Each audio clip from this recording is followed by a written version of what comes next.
Maraming uri ng mga kulungan at hindi naman lahat ng nakukulong ay may kasalanan. Pero anong dapat mong gawin at ano ang pwedeng gawin kung nalalagay ka sa ganitong mga sitwasyon?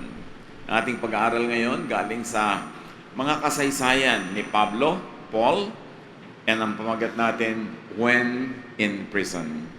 Kung sakasakaling nalalagay sa mga kulungan. Salamat Panginoon dahil kayo po ay patuloy na nagpapagaling sa aming mga karamdaman, nagpapalakas sa aming loob, nagpapalinaw ng aming isip. Turuan mo kami ngayon, Panginoon, na matuto mula sa kasaysayan ng isang dakilang lalaking naglingkod sa iyong pangalan, kasama na ang kanyang mga kaibigan. Patawarin niyo po kami sa aming mga kasalanan at nawa sa aming pagbubulay-bulay, may matutunan kaming mahalagang aral at mai-apply namin ito sa aming buhay. Nais namin, Panginoon, kayo po ang magsalita. Kayo ang maging tinig. Kayo ang aming maging tagapangaral. Sit on your throne of power. Heal your people. Guide us unto greater knowledge of you. Lead us. In the name of Jesus, we pray with thanksgiving. Amen.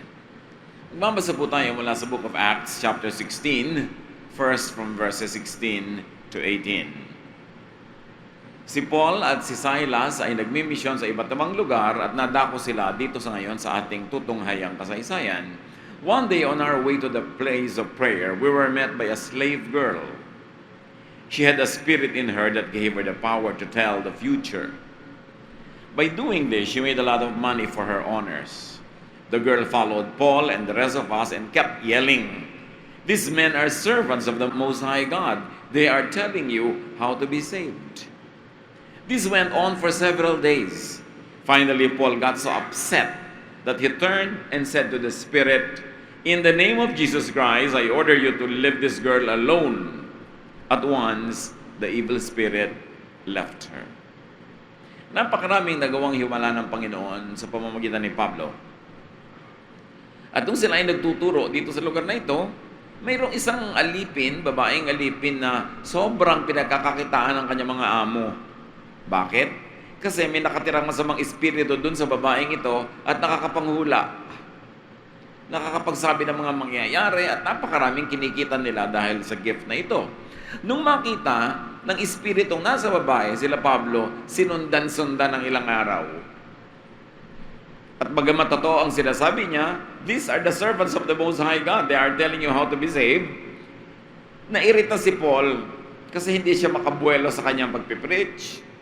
Nauunahan siya sa kanyang sasabihin, napipreempt, at maaaring kung ano-ano pang ginagawa ng espiritong ito sa pamamagitan ng babae na nakakaabala sa gawain ni Paul.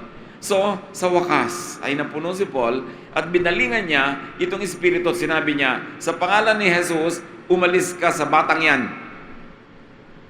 Umalis ka sa kanyang katawan. Agad-agad sumunod ang espiritu, nawala sa babae, pero anong nangyari? Hindi na rin makapanghula itong babaeng ito. So yung panghuhula galing sa masamang espiritu. At dahil hindi na makapanghula, wala nang kita.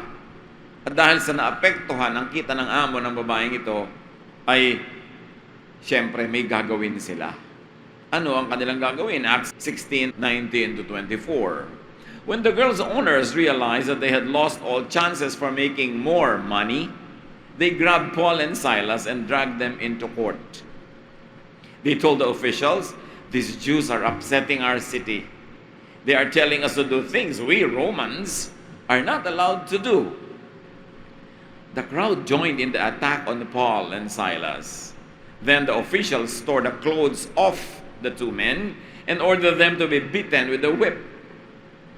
After they had been beaten badly, they were put in jail and the jailer was told to guard them carefully. The jailer did as he was told.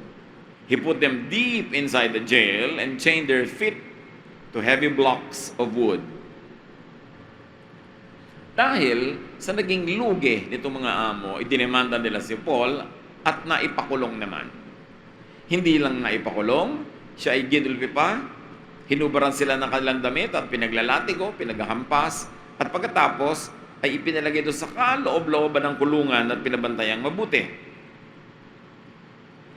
Sa pagbabantay na yon, ang dalawang paa nila ay nakapasok pa sa mga kahoy. May butas lang na yung paa nila na nakalabas pero hindi maihuhugot palabas yung kahoy. So, naka-prente sila doon sa kulungan. Subukan nyo naman na matali kayo, nakakahoy pa yung paan nyo, tapos nado kayo sa kulungan. Kung kagating kayo ng langgam, hindi mo malang makamot. Mahirap yun, ha? Yung nakagapos ka, tapos binugbog ka pa kanina, wala ka pang damit, kung maginaw ang ginaw-ginaw, kung ang init ang init-init. So, bakit sila nakulong? Sa paggawa ng mabuti. Nakulong sila, hindi dahil sila masama. Hindi dahil sila nagnakaw o pumatay. Pinalaya nila ang isang nilalang ng Diyos mula sa pang-aalipin ng isang masamang espiritu at pakikipagsabuatan ng mga amo nitong human beings sa masamang espiritu para pagkaperahan yung kawawang bata. It's a very good thing to do, to set people free from evil spirits. And especially to set this very special girl, a slave girl, from double slavery. Slave na siya ng amo niyang tao, slave pa siya ng masamang espiritu, at talagang tamang-tama yung sinasabi ng spirit. Eto sila mga lingkod ng buhay na Diyos, they will tell you how to be saved. True, because that girl was saved from that very evil spirit. Kung kayo ang gumawa ng ganon, gumawa ng mabuti, naglilingkod kayo sa Diyos, may pinalaya kayong masamang espiritu, tapos makukulong pa kayo, magugulpe, you could complain. Paul and Silas could have complained. But will they complain? Anong gagawin nila? Kahit meron na silang karapatan na magtampo pa sa Diyos kung gusto nila. Dahil yung pa ang napala nila sa kabila ng lahat. Acts 16:25, about midnight, Paul and Silas were praying and singing praises to God while the other prisoners listened. Sa halip na magreklamo, sa halip na magdamdam, magalit, magtampo, sa halip na dumaing, they were praying, singing. They were praising God. Sa kabila ng nadama nila na hirap, pahirap, sakit, they ministered even in jail because the other prisoners kept silent, listening to them. Imagine niyo kung anong madidinig nyo ng mga daing, mga panaghoy, mga iyak, maaari mga mura, galit mula sa mga nakakulong na nauuhaw, nagugutom, nagiginaw, pagod, nagdurugo, mahapdi ang mga sugat, tapos nakagapos ka pa, nakarinig sila ng sobrang kakaiba, panalangin, pagpupuri sa Diyos, at mga awit sa kabila ng lahat. But come to think of it, if you were in this situation, that you are in such a bad situation, magmumura ka pa ba? Magrereklamo ka pa ba? Magagalit ka pa sa Diyos, magtatampo ka pa? What other option have you got? There was nothing better to do in such a very bad situation than to really call upon God, pray to God, sing praises to God. Pwede kang may ibang gawin, pero ang tanong, mapapabuti ka ba kung yun ang gagawin mo? Sa sitwasyon na aping-api ka na, nakatali ka, wala kang kalaban-laban, Diyos na lang talaga ang natira mong kakampi. Kaya dapat lalo kang kumapit sa Diyos. Lalo kang lumapit, huwag kang magtampo. Kahit pa nga mukhang dahil sa paggawa ng mabuti, may nangyari pa sa iyong hindi masyadong maganda. Ito ang lesson na matututunan natin kila Pablo. When in prison, you better praise God for the things that you can praise God for. Siyempre, hindi mo naman sasabihin, Diyos ko, salamat po, nasa prison kami. Dahil hindi mo naman siguro sincerely masasabi yon. Pero pwede mo mong sabing, salamat sa napakarami mo nang nagawa sa akin noong araw, na napakabuti ang naging bunga, na ngayon hindi ko man naiintindihan ito, alam ko, patuloy kayong mabuti dahil mabuti kayo. Dahil hindi kayo masamang Diyos, so ba't kayo gagawa ng masama? So kung may nangyari man sa akin, mukha lang masama ito, pero dahil anak ako ng Diyos, hindi pwedeng masama itong nangyayari sa akin. Pananalig. Pagkapit sa Diyos ng mas mahigpit, pag inuuga ka ng mga hangin, mga bagyo ng pagsubok sa buhay. Biglang napatahimik ang buong kulungan, yung mga umiiyak, yung mga nagrereklamo, yung mga dumadaing, sila man, tinigilan nilang pakinggan ang mga sarili nilang boses at pinili nilang makinig sa boses ni Paul and Silas, singing in prison. Anong nangyari? Acts 16:26. Suddenly, a strong earthquake shook the jail to its foundations. The doors opened, and the chains fell from all the prisoners. Sumagot ang langit. Sa mga munting tinig na ito na nagmumula sa ilalim ng lupa, sa dungeon, na halos di mo na madinig sa labas sa kapal na mga pader, sa awit na maaaring baka wala pa to sa tono dahil sa hirap ng physical situation ng mga kumakanta, pero nagandahan ng langit sa nadinig. Isang malakas na lindol ang yumanig sa mga pundasyon ng kulungan. Nakalog ang mga pader, nalagot ang mga kadenang bakal na nagtatali sa mga nakakulong doon. Obviously, a miracle happened. God answered Paul's prayers. Sino ang magsasabing sasagutin pa sila? Para nga silang nakalimutan ng Diyos, ba't sila nandun? Para nga silang pinabayaan Pero sumagot ang Diyos sa isang malakas na lindol. God was pleased with the praise and the worship. Acts 16:27-29. When the jailer woke up, sleeping on the job pala yung jailer, no? Nakatulog. Ang higpit pa ng bilin sa kanya na magbantay. Alam nyo ba, na ang parusa sa mga sundalo at mga bantay ng mga Roman soldiers, pag nakatulog on duty, death. Kamatayan. Nakatulog. So when the jailer woke up, and saw that the doors were open, hindi niya alam na lumindol. He thought that the prisoners had escaped. He pulled out his sword and was about to kill himself. But Paul shouted, "Don't harm yourself. No one has escaped." Roman soldiers kept two swords. Isang mahaba para sa kalaban at isa para sa sarili nila para magpakamatay. Kung talagang masusukol din lang sila at walang mangyayari, parurusahan lang sila, makukulong lang sila, baka maibunyag pa nila ang lihim ng kanilang sariling army. O kaya, kung paparusahan sila ng sarili nilang mga opisyal dahil sa kanilang pagkakatulog sa duty, nagpapakamatay na lang sila. Yun ang ginawa ng sundalong ito. Inilabas niya yung kanyang maiksing sandata na ganun din naman ang mga sundalong Hapones nung araw nung uso pa sa kanila, yung mga samurai. May maiksi. Pang sayo yun, hindi pang sa kalaban. So magpapakamatay na sana siya. But Paul shouted, "Don't harm yourself. No one has escaped." Uunahan na niya yung kanyang sariling commander. Papatayin na niya ang sarili niya dahil mas masakit at mas mahirap na mapatay ng sarili mong commander. Pero sabi ni Paul, huwag mong ituloy yan. Huwag kang matakot. Wala ni isa man sa aming tumakbo. Kahit pa nga bumukas na ang mga pintuang bakal at nalagot ang mga kadenang bakal, walang tumakbo. Another miracle. Pangalawang miracle ito. Una, yung lindol. Pangalawa, makakatakbo na sana yung mga prisoners doon. Pero sobra silang tinablan ng prayer.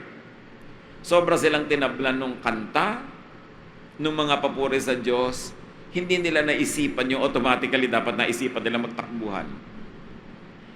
Verse 29, the jailer asked for a torch and went into the jail. He was shaking all over as he knelt down in front of Paul and Silas. Nabaligtad. Nung humingi siya ng liwanag, ng sulo, at nagbilang siya ng mga prisoner, nandun lahat, lalo siyang nangatog. Ano ang nangyayaring ito? Hindi ko to kayang maintindihan. Lumuhod siya sa harap ng kanyang mga kanina lamang ay mga prisoners. A third miracle. The third miracle, hindi lang yung mga pintuan ng jail ang bumukas. Ang tunay na bumukas, itong puso ng jailer. Nagbukas siya sa manggagawa ng Panginoon, nagbukas siya sa mensahe ng Diyos. So, hindi lang yung mga prisoners ang nakalagan ng kadenang physical, this jailer, though not a prisoner, had also been chained spiritually. And now the chain was broken by what God has done in response to the prayer of people who were suffering and at the same time praising God. So it was another miracle that happened. Acts 16, 30 to 31. Because he was so amazed, after he had led them out of the jail, he asked, "What must I do to be saved?" So apparently, pinalabas niya yung mga prisoner o si Paul lang at ang kasama niya, hindi in-specify sa atin, basta naka-plural. Pero itinanong niya ang pinakamahalagang tanong sa buong buhay, sa buong sinukob, at pinakamahalagang tanong na naitanong niya sa kanyang buong buhay. Hindi yung ano ang ulam, di ba? Kumain ka na ba? Ang sabi niya, "What must I do to be saved?" Bakit siya nakarating sa puntong yon para bumukas lang yung mga prison? Bakit dumating siya sa puntong yon? Kasi magdamag siyang nakikinig sa panalangin nila Paul, sa pasalamat sa Diyos. Naintindihan niya yung pananalig na yon. At kung nakatulugan man niya yung praise and worship time, yung kantahan time nila Paul, tumimo sa isip niya yung mensahe ng mga panalangin at pasalamat nila Paul na kung tutuusin, bakit sila nagpapasalamat? Nakatali sila dito, pinarusahan sila. Tumalab. Anong dapat kong gawin para maligtas? Verse 31, they replied, "Have faith in the Lord Jesus and you will be saved. This is also true for everyone who lives in your home. Believe in Jesus and you will be saved, you and your household," the other versions say. So there was an instant conversion that was not really so instant because it could have been the result of so long hours of listening to the praising, to the singing, and to the praying. Now, because of that, he's ready for the real thing. To believe in the Lord Jesus and to bring the Lord Jesus to his household. So sabi na naman ng mga taong ito, anong dapat kong gawin? Paano ako maliligtas? Acts 16, 32 to 34. Then Paul and Silas told him and everyone else in his house about the Lord. So, iniuwi niya sa bahay niya si Paul and Silas. At least the two of them. Hindi natin kung may iba pang kasama. Well, it was still night. The jailer took them to a place where he could wash their cuts and bruises. O naging caregiver bigla. Itong dati kanina ay tagapagparusa. Then he and everyone in his home were baptized. They were very glad that they had put their faith in God. After this, the jailer took Paul and Silas to his home and gave them something to eat. So obviously, they were outdoors. Dinala niya marahil si Paul at si Silas sa isang bukal, sa isang maliit na ilog, kung saan pwede niyang hugasan yung mga sugat nitong sila Paul, at kung saan ngayon, nagpabautismo ang buong sambahayan nung gabi din na yon. Can you imagine what could happen in a night? What a difference a night or a day could make? Isang buong sambahayan. Dinala kasi niya si Paul sa kanyang bahay. Napakahalagang lesson mga kapatid. Dinadala ba natin ang Panginoon sa ating bahay? Dinadala ba natin ang mga lingkod ng Panginoon sa ating bahay? Dinadala ba natin ang Bible study? Dinadala ba natin ang prayer meeting sa ating bahay? O tayo na lang ng tayo ang pupupunta sa church, yung bahay natin naiwan na lang naiwan? Napakahalaga yung sambahay, pagsamba sa bahay, na merong nagaganap doon para lahat ng yung sambahayan at kapitbahay madadala mo sa Panginoon. So, nilinis niya ang sugat ng mga ito. So, obviously, mahina pa yung dalawa. Hindi pa nila kayang linisin ang mga sarili nila. At galak na galak ang pamilyang ito na sila'y nagtiwala sa Diyos. At iniuwi niya sa kanyang bahay at pinakain ang dalawang misyonero ng Diyos. A genuine conversion indeed. From jailer to brother in the Lord. Of course, there are many lessons that are too obvious. One is to do good, do the right thing. Tama na palayain yung babaeng yun mula sa espiritong umaalipin sa kanya. Tama na maging instrumento din tayo ng paglaya, maging ng kapwa-tao natin sa kung ano-ano mang mga puwersang umaalipin, umaapi sa kanila. Jesus wants us free. Freedom in Jesus is one of the greatest messages of the Lord Himself. Tama yun. Pero sa pagpapalaya natin ng mga naaalipin, sa paggawa natin ng mabuti, laging may kukontra. Laging may naapektuhan, may nalulugi, merong naaagawan ng alipin, magagalit. Gagawa yun ng paraan para pahirapan ka, parusahan ka, gantihan ka, but continue to trust in God. If you are suffering or you think you are suffering because of something that you did that was godly, holy, righteous, do not regret having done it. Kahit kailan ay huwag natin pagsisihan ng paggawa ng mabuti. Huwag tayong maninisi sa Diyos o sa kapwa kung parang nasadlak tayo sa hirap dahil may ginagawa tayong mabuti. Hindi pa tapos ang kwento. Sinasabi nga nila minsan, hindi pa tapos ang boxing. Kaya huwag ka munang gumawa ng isang desisyon na parang natalo ka. If your good deeds result in something unpleasant, if it results in something difficult or painful, continue to have faith. Maring meron sa atin yung mga dumadaan sa ganyan. Sa paggawa mo ng mabuti, parang napasama ka pa. Continue to have faith. Continue to pray. Of course, you must continue to worship. Yung iba parang hindi po ako maka-worship kasi masama ang loob ko, may nangyayaring hindi maganda sa aking buhay. So hindi ka magwa-worship ngayon. Anong gusto mong gawin? Maglasing ka. Gusto mo yun. Mang-away ka sa kalye. Gusto mo. Suntukin mo yung mga dumadaang jeep. Magpasagasa ka kaya. Tumalong ka sa dagat. Ang daki pala ng problema mo, di lalo kang dapat mag-worship. Lalo kang dapat manalangin. Continue to sing to the Lord.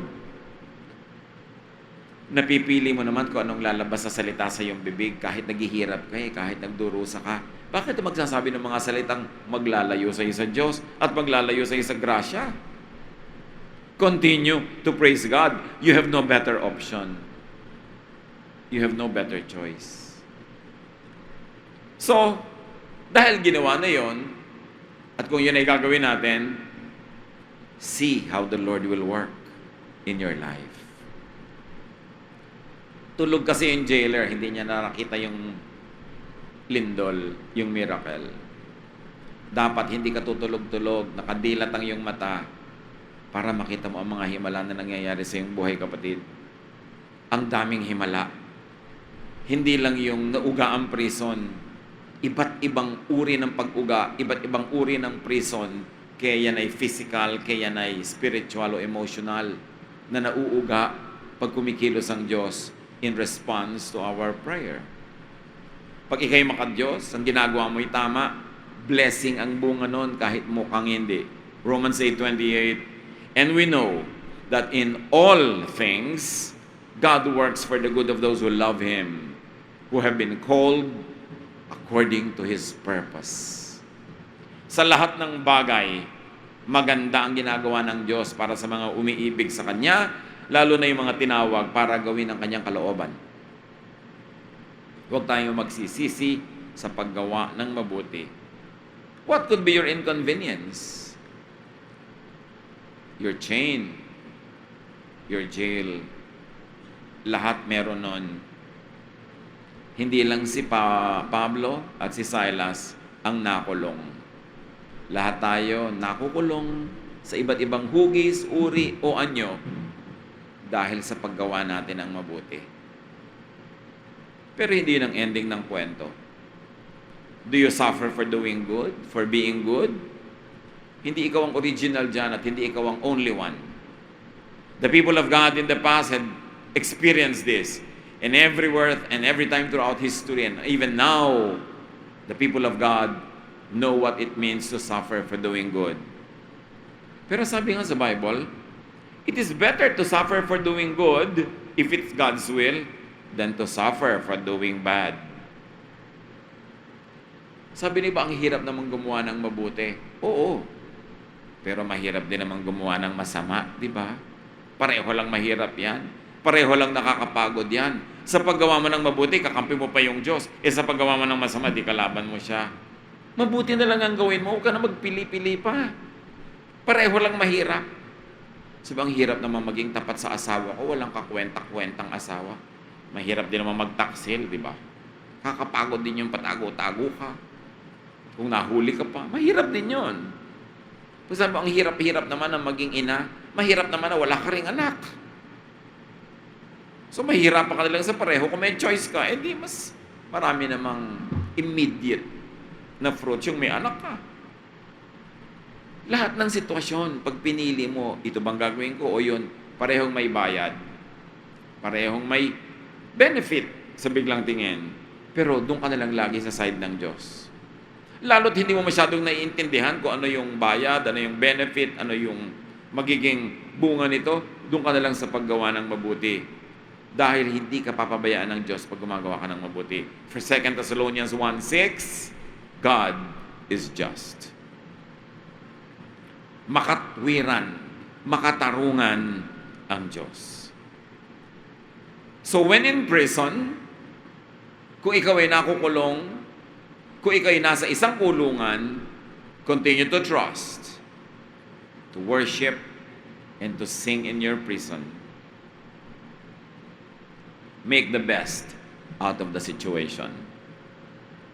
Pero ang kakaiba sa kwentong ating pinag-aralan at patuloy na tinitingnan pa, hindi naman talaga si Paul yung prisoner doon o si Silas. Ang tunay na prisoner na pinalaya, yung jailer. Kasi spiritually, prisoner siya. Physically, free ang tao na ito. Tulad ng napakarami sa atin ngayon, mga kapatid. Physically, outwardly, free. Pero ang totoo, prisoner. Prisoner of Satan, prisoner of sin, prisoner of whatever ungodliness rules over them. Lahat ng ungodliness, hindi mukhang ungodly. May mukhang parang okay lang, pero ang totoo, hindi ka pa rin dadalhin sa Panginoon, hindi ka pa rin maliligtas, so ungodly yun. Tulad ng trabaho nitong tao na ito. Pero nung nakakilala siya, agad-agad niyang ginawa ang tama. Willing siya, again, to pay the price. Hindi natin alam kung anong parusa ang mararanasan niya dahil ginamot-gamot niya itong prisoner, dahil inuwi niya sa kanyang bahay.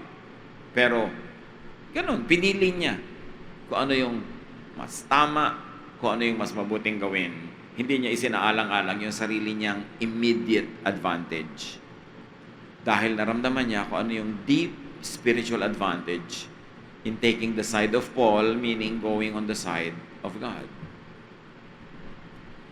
Akala natin si Paul lang yung, tsaka si Silas yung prisoner din. No, maraming kapwa prisoner na nandun.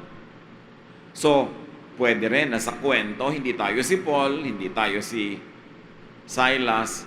Pwedeng tayo yung fellow prisoner. Could you be a fellow prisoner sa kwento? Meaning, may nangyayari sa yung masakit at mahapde dahil dapat lang, dahil guilty ka naman talaga kaya ka nandyan, kaya ka may prison. Lalo namang hindi ka dapat magreklamo. Kasi deserve mo pala eh. Nalagay pala tayo sa isang hindi magandang sitwasyon kasi pananagutan natin yon. Kasi meron tayong hindi ginawang mabuti o merong mabuting dapat gawin na hindi ginawa. Lalo namang dapat ka nalang makinig. Pag kumakanta si Paul, pag nagpipreach, pagka nagpapasalamat sa Diyos, dahil pwedeng-pwede kang makinabang. At ang dapat mong ipagpasalamat. Tulad ng mga prisoner na yon, kung sila kaya ay hindi nakulong, maririnig nila mabuting balita tungkol kay Jesus. Kung hindi kaya sila nalagay sa napakahirap na kalagayan na yon, makakasalamuha nila si Paul kahit isang gabi man lang. At dahil doon nakarinig sila ng mga pasalamat, papuri at pangangaral sa Panginoon na tumanim sa kanilang puso. Symbolically, nakalag yung mga tali nilang kadena lahat. Pero yun ay symbol lang. May nakalag din sa kanila. Nakalag ang mga spiritual na tali ng kanilang buhay. Na-bless sila dahil sila Paul nalagay sa prison. So, mga kapatid, kung ano man namang prisons ng buhay natin ngayon na parang ang hirap, whether you deserve it or not, find God's blessings there. Because God sends Paul to you when you are in prison. Siyempre, iba-ibang Paul na yon, iba-ibang Silas na yon, pero dapat sensitive ka. Kung hindi pa ako nalagay sa hirap na to, hindi ko maririnig ang salita ng Diyos. Kung hindi pa ako nagkasakit, di ako magdadasal. Kung hindi pa ako nalugi sa negosyo, hindi ako magba-Bible study at maghahanap sa Panginoon. Kung hindi pa ako iniwan ng papa ko o ng mama ko, hindi ako magkakaroon ng space para sa spiritual activity. In other words, being in prison can be a blessing. Turn it into a blessing. Dahil si Lord nagkakalag ng mga kadena ng mga prisoners. He sets the prisoners free. Whatever the prison is, whatever the chains are. But open your ears and open your hearts to the words, to the songs, to the prayers that will become the bridge of the Holy Spirit to enter your heart. Listen to the testimony, to the songs, to the prayer of others, especially of God's servants. Kung nahihirapan ka, tapos may kakanta-kanta pa, pwede mo namang sigawan yun eh. Magalit ka. Ano ka ba? Hirap na tayo, kakanta-kanta ka pa dyan. Pero tell me, anong mapapala mo na pigilin mo yun? Kumisan tayo, nasa isang sitwasyon na napakahirap. Para tayong nakatali, para tayong prisoner, may nagsasabi sa'yo ng tama, ikaw pa ito magagalit. Pinagsasabihan ka, tigilan ng iyong bisyo, tigilan ng iyong mga ginagawang kasalanan. Parang yung preaching nila Paul while they were singing, pinagsasabihan nila yung mga prisoners, hindi sila nagalit, nakinig. Tayo ba nakikinig pag may nagtutuwid sa atin? O nagagalit pa tayo at nire-reject? Pagka ganun, walang kakalog ng mga foundation ng prison, walang malalagot na kadena, iiwang ka ng espiritu dahil ayaw mo makinig. Kaya dapat nagbubukas ka. Open. Be willing to change your mind. Especially if you know in your heart of hearts that you need to change your mind. That you can be more godly, you can be more correct, more righteous. People that visit you in your prison could be God's instruments to set you free. So kung hindi ikaw si Paul and Silas, hindi ikaw yung mga ibang prisoner, could you be the prison guard, the persecutor, an instrument of the ungodly, empleyado ng Roman Empire to harm, to harass godly people, godly projects. Meron kaya sa atin na gustong gamitin ngayon ng kalaban, ng masamang espiritu para gumawa ng masama, laban sa mga taong hindi naman dapat gawa ng masama? Let's be sensitive because we can be the jailer. And God sent Paul and Silas for the other prisoners and for the jailer. Pagka kayo nalagay sa isang sitwasyon na hindi nyo gusto, hindi naman ako dapat nandito eh. Isipin nyo, ginagawa kaya ako ni Lord na Paul ngayong araw na to? Inilagay ako dito para kausapin ko itong mga katabi ko, para magpatotoo ako sa kanila, para ipanalangin ko sa kanila, para makita nila ang maganda kong behavior, at sila man makinig pag nagsalita ako. At nang sa gano'n, mapaghimalaan din sila ng Diyos, makalog ang mga kulungan nila, malagot ang mga kadena, makalaya rin sila. Use every situation to be an instrument of blessing. Huwag kang magreklamo ng magreklamo. Napasakay ka sa isang eroplanong tila yata lalaglag. Nagagalit ka na ngayon sa Diyos, bakit ba ako nandito? Chance mo na ngayon. Sabihin mo na sa katabi mo, handa ka na bang humarap sa Diyos? Siguradong handang-handa yun. Kahit anong prayer ang gawin mo, sasang-ayon yun dahil kumakalog yung eroplano eh. Nalagay ka sa isang charity ward sa ospital, natapat ka sa walang kapera-pera, nalagay ka tuloy doon, ang dami mong kasamang, uubo-ubo buong gabi. Chance mo na magpatotoo. Nakaupo ka sa isang klinika ng doktor na sabi doon sa signboard, the doctor arrives at 9. 11 na, wala pa. Diba? Ganun na maraming doktor. Lalo sa clinic nila, nag-iintay ka forever. Hindi naman pala sinabing 9 p.m. naman pala, hindi 9 a.m. yung dating. O ngayon, magdereklamo ka, magagalit ka, naiinip ka doon, ba't hindi mo gawing ministry para kausapin yung mga kapwa mo naghihintay na pasyente, magpatotoo ka? Alam nyo, bihirang-bihirang Christian na ngayon na nagpapatotoo. Minsan hindi mo alam na Christian eh. So paglabas ngayon nung kung si doktor o si dentist yun o sino man yun, kilala niya pareho. Tinawag niya, oy brother o sister. Nagkaalaman yung dalawa naghihintay doon, pareho pala silang mananampalataya. Ay, Christian siya? Yes. Hindi halata. Ang tagal-tagal na nakatunga nga doon, hindi man lang nakapag-take ng chance to share the gospel, kahit man lang ano. Nung araw, noong 1980s, 1990s, usong-uso yan, ang mga mananampalataya, laging kung sino yung katabi, kung sino yung kausap, nagpapatotoo agad, sinishare agad. At noong mga panahon ng dumami ang believers. Ngayon, halos wala na, dumadami lang yung church dahil marami lumilipat. Ang konti-konti nung talagang nasisip, kaya pumupunta sa church. Kasi ang mga maraming Christian ngayon, hindi na soul winner. Let's go back to old-fashioned soul winning. Of singing, of praying, of praising God in many ways. Marami naman paraan na kumakanta kahit hindi tunay na kanta. Yung may dala-dala kang Christian reading na binabasa mo ganyan, nakikita ng katabi mo, nagkaka-chance ka na mag-share. Napakaraming paraan. Paul and Silas were sent by God to prison to be blessings there, not to punish them. So if you are being sent by God on such a difficult mission, stop complaining. Be thankful that you can be an instrument of God. Just do the right thing, and the right things will follow. Be sensitive to earthquakes that God could be sending. It is important. And befriend godly people. Magaling din yung jailer, nakahalata agad kung sino talaga ang anak ng Diyos. Kung sino talaga ang kakampi ng Diyos. So, pinaglingkuran niya agad, iniuwi niya, ginamot niya ang mga sugat, pinakain niya. One great lesson, minister to God's servants. Sabi sa Matthew 10:42, anyone who gives one of my most humble followers a cup of cool water, just because that person is my follower, will surely be rewarded. Yun lang mag-abot ka ng isang basong inumin sa mananampalataya, sa anak ng Diyos, lalo sa kanyang lingkod. Sabi ko nun, tiyak na may gantimpala yan. Hindi pwedeng hindi yan napansin ng langit. So ano kaya gantimpala ang nag-intay doon sa jailer nun? Aside from us, of course, from being saved. Yun lang naligtas siya, nakilala niya ang Panginoong Jesus. Ano pang gantimpala ang gusto niya madagdag doon? Yun na ang lahat-lahat. Pero I'm sure marami pa. Pero sigurado din, nagkaroon siya ng difficulty dahil yung loyalty niya na iba, yung pananaw niya na iba.